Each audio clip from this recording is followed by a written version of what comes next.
Foreign combatants will be tried in military commissions.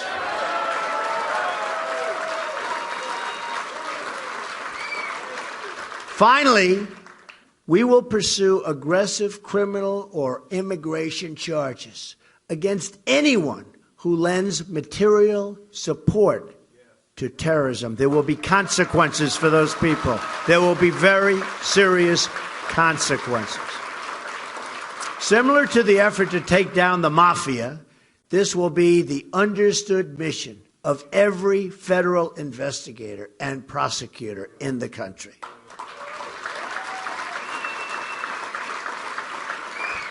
To accomplish your goal, you must state a mission.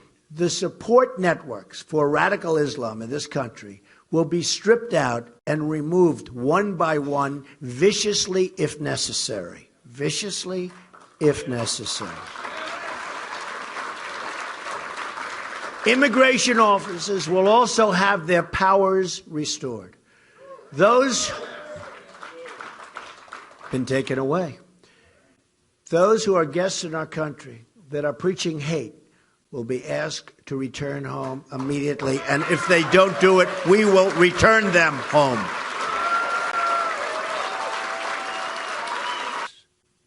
Almost every one of them, it said practically in big, bold letters, fraud, and nobody saw it. The Russians warned us about the Boston bombers here on political asylum, and the attackers were even twice interviewed by the FBI. Very sad. The female San Bernardino shooter, on her statements and everything that she said, she was here on a fiancé visa, which most people have never even heard of, from Saudi Arabia, and she wanted to support very openly jihad online. These are the people we're taking in. A neighbor saw suspicious behavior, bombs on the floor, and other things, but didn't warn authorities because they said they didn't want to be accused of racial profiling. Now, many are dead, and many more are gravely wounded. The shooter in Orlando reportedly celebrated in his classroom after 9/11. He, too, was interviewed by the FBI. His father, a native of Afghanistan, supported the oppressive Taliban regime and expressed anti-American views very strongly. And by the way, was just seen sitting behind Hillary Clinton with a big, fat smile on his face all the way through her speech. He obviously liked what she had to say. It's called weakness. Weakness. It's called stupidity. And we've had it.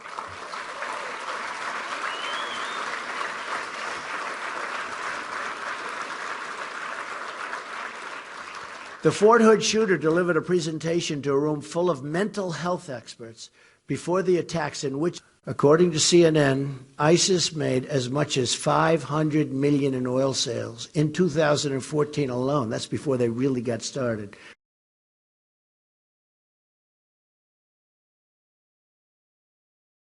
Fueling and funding its reign of terror. If we had controlled the oil, like I said we should, we could have prevented the rise of ISIS in Iraq, both by cutting off a major source of funding and through the presence of U.S. forces necessary to safeguard the oil and vital infrastructure products necessary for us to have the oil. I was saying this constantly and consistently to whoever would listen. I said, keep the oil, keep the oil. Keep the oil. Don't let somebody else get it.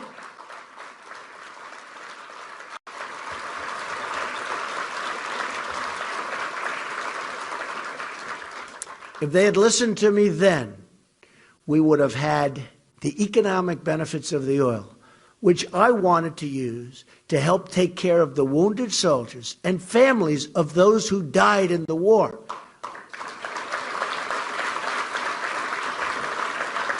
In addition to which, thousands of lives would have been saved. This proposal, by its very nature, would have left soldiers in place of our assets. We would have had soldiers there guarding this valuable supply of oil. In the old days, when we won a war, to the victor belonged the spoils.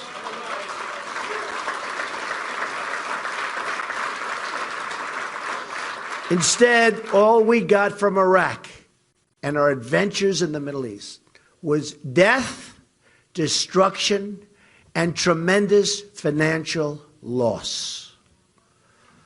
But it's time to put the mistakes of the past behind us and chart a new course.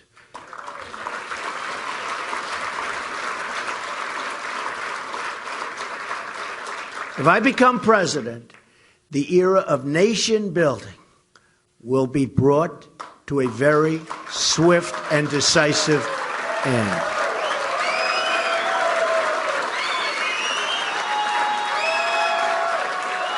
Thank you.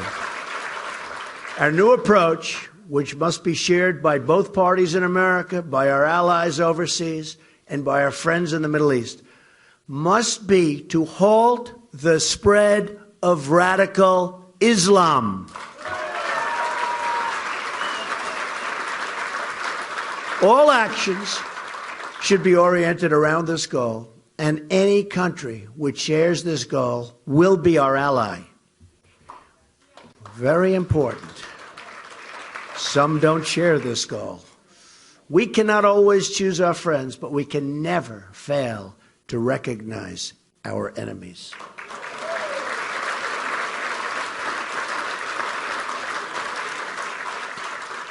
As president, I will call for an international conference focused on this goal. We will work side by side with our friends in the Middle East, including our greatest ally, Israel.